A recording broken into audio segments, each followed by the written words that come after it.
Hi, I'm Chris McGovern, President and CEO here at Presh Marketing Solutions. Today we're going to be talking about how to actually develop marketing goals that are based on business objectives.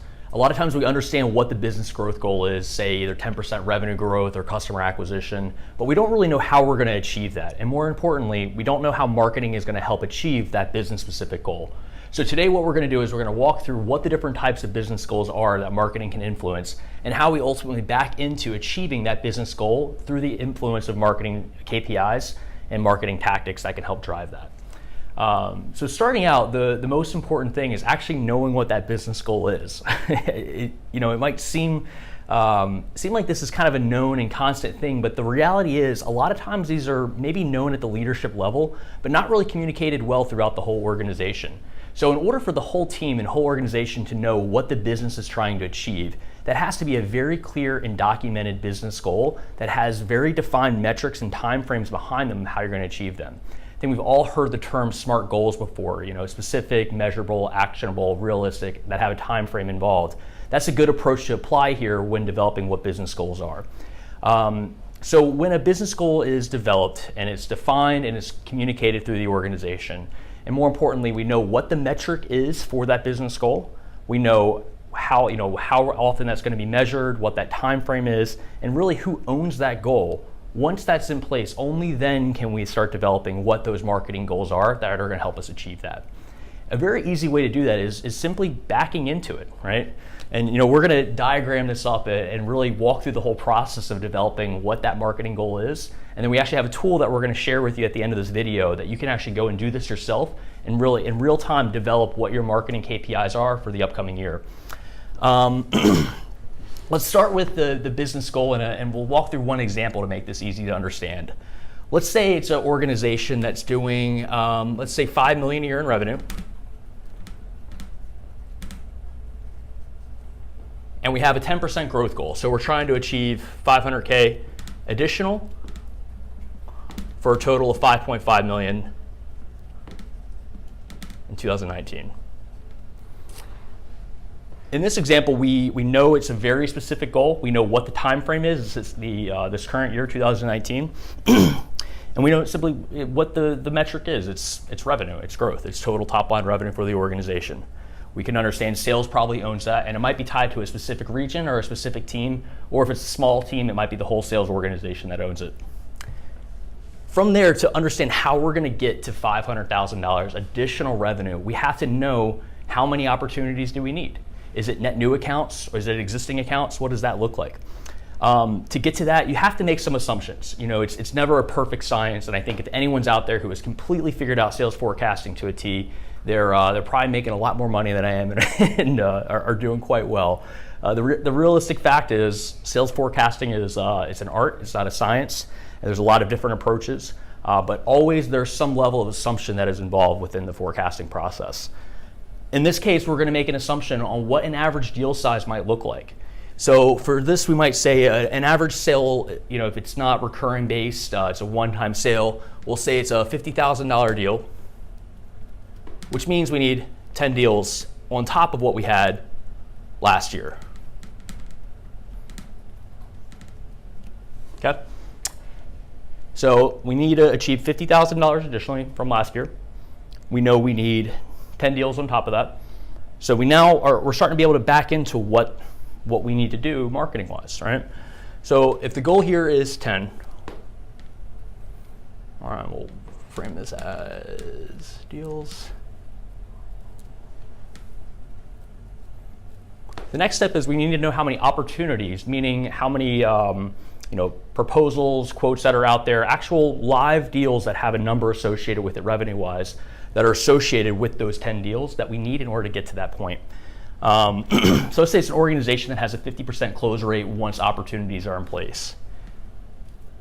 So we then know we need 20 opportunities to get those 10 deals. Makes sense, right? Okay, well, how many leads do we need to get to those 20 opportunities becomes the next question. And this is typically the part that gets left out when looking at marketing sales alignment. So it's not only leads, it's sales qualified leads, meaning quality leads that have some type of merit, have a discussion with them, they either have a budget in place, they have some type of business need in place. There's the BANT criteria that a lot of organizations use, and for reference, that stands for budget, authority, need, and time frame. The reality is in 2019, BANT criteria means they probably already know what they're looking for. People do a lot of research before they ever talk to sales. And if they are already BANT qualified when they have that first conversation with you, they probably are just price shopping at that point and they're looking for competitors or other solutions compared to what they've already scoped out. So while that used to be a very, very high quality lead, we look at that now as a high potential for opportunity, but obviously low quality lead because they're not the ideal fit or right customer for a lot of B2B environments. That's just our take on it. Obviously a lot of different perspectives, but just some insight from how we approach that. But in this case, they're sales qualified, they've reached out, they want to have some conversation, they make sense to talk to, right? Let's say there's a 25% sales qualified lead to opportunity rate that exists from previous data. Or if none exists, it's okay to make assumptions in this point. 25% SQL to opportunity rate is pretty realistic if the criteria and how you determine what a sales qualified lead is in place. To do this right, you might need to have lead scoring set up, a marketing automation platform set up, some type of model that marketing and sales have both agreed upon as far as this is the criteria for it to be a sales qualified lead. So given that 25% difference, we're going to say we need 80 sales qualified leads to get to 20 opportunities. To get to 80 sales qualified leads, we need to know how many marketing qualified leads we mean. This might be a form fill, it might be a lot of activity from a single targeted organization through reverse IP tracking within a site. Regardless of what it is, it's important to make sure, like I said, it's a very clear defined value or definition as to what a marketing qualified lead is versus what a sales qualified lead is. Once that's in place, then you can go through and map out this next part. And at this point, we might say to get to 80 sales qualified leads, we need 160 marketing qualified leads because we typically see a 50% drop from sales qualified to marketing qualified.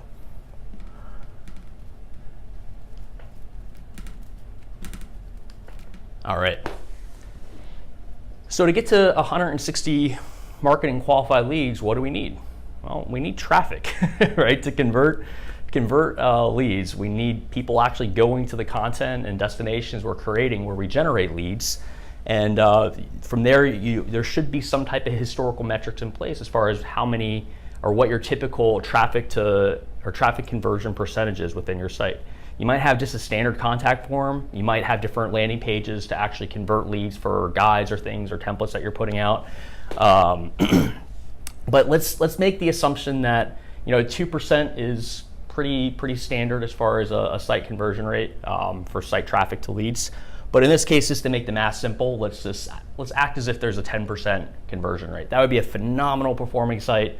But like I said, just to make the math easy, because I don't want to do it on the fly, we're going to make it 10%. So in that case, we're going to say we need 1,600 visitors, and that's unique visitors, to generate 160 leads, marketing qualified leads. And there we have it. Those are pretty basic marketing metrics that we can clearly define to generate that additional $500,000 in revenue. Again, to back into it, we know to get to $500,000 in revenue, our average deal size is $50,000. That means we need to generate 10 deals year over year difference in order to get that $500,000 additional revenue. To generate those 10 deals, we need 20 opportunities. To generate those 20 opportunities, sales needs 80 qualified leads that they can talk to and have a meaningful conversation with. To get to those 80 sales qualified leads, we need 160 marketing qualified leads that we can even qualify and determine if they're sales qualified. To get those 160 marketing qualified leads, we know we need 1,600 site visitors to come to our site that have the potential of actually converting into a marketing qualified lead. So from there, we can say these are 80 SQLs is our first goal, 160 MQLs becomes our second goal, and 1,600 unique visitors is our third.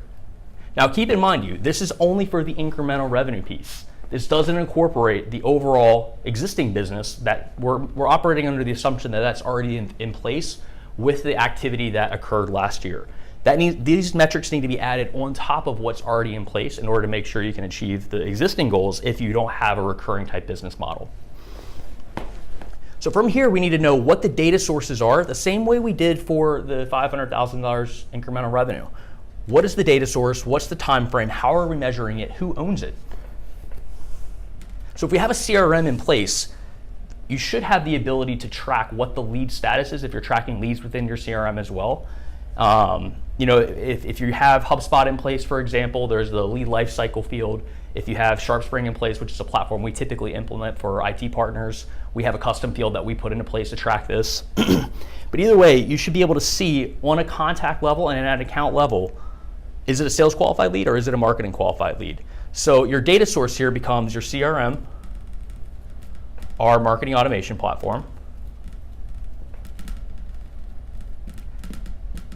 and the field itself is the dimension of how you're going to track this. And the time frame, as we know, is over the course of a year.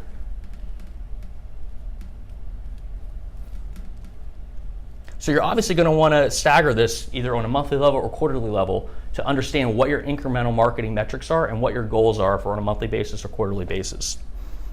The visitor's goal, that might come from a marketing automation platform if that's in place, but we typically use Google Analytics as our single source of truth for anything web traffic related or web analytics related. So in this instance, we're going to say the source is Google Analytics. The dimension is users. And again, the time frame is 12 months. There you have it. It seems like it might be complicated, but when you break it down into tiny little pieces and really back into how you're going to achieve that goal, it makes a lot more sense. Don't think of it as an overwhelming process of going through and actually mapping out, every single sales goal. Understand what the very specific measurable ones are, what is the organization as a whole focused on, and then back into those ones and make sure that you assign owners. Maybe your MQL to SQL conversion process, there's a single owner who's focused on lead nurturing and content around that. And on the unique visitor side, you might be looking at a lot of targeted paid traffic to actually drive that piece. So that might be someone on your PPC team or even on your SEO team if you're creating original content and focusing on a strategy around that. In the comment section, we're going to include a link to a tool that we're rolling out. And this tool will allow you to really go through this process in real time and see what those metrics are.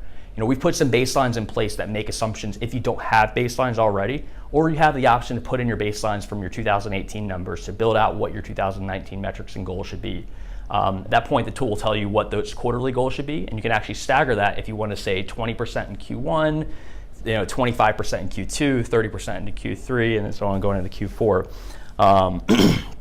But either way, this is meant to be a helpful tool.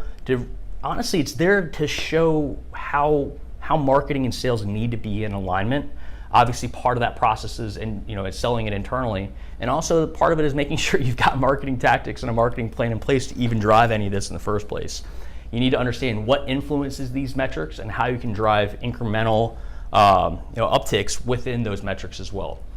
In the upcoming weeks as well, we're going to be showing in a video series how to influence each one of these different stages. So looking at this specific stage of SQL to opportunity, what marketing metrics should you be doing, and how can marketing help sales progress those sales qualified leads into actual opportunities? So we'll go through those week by week, but obviously if you have any questions, want us to elaborate on anything I've gone through here today, or just want to try to chat through marketing within your organization as a whole, please leave us a comment, reach out to us. We're happy to have the discussion and want to help in any way possible. All right, until next time, thanks for your time.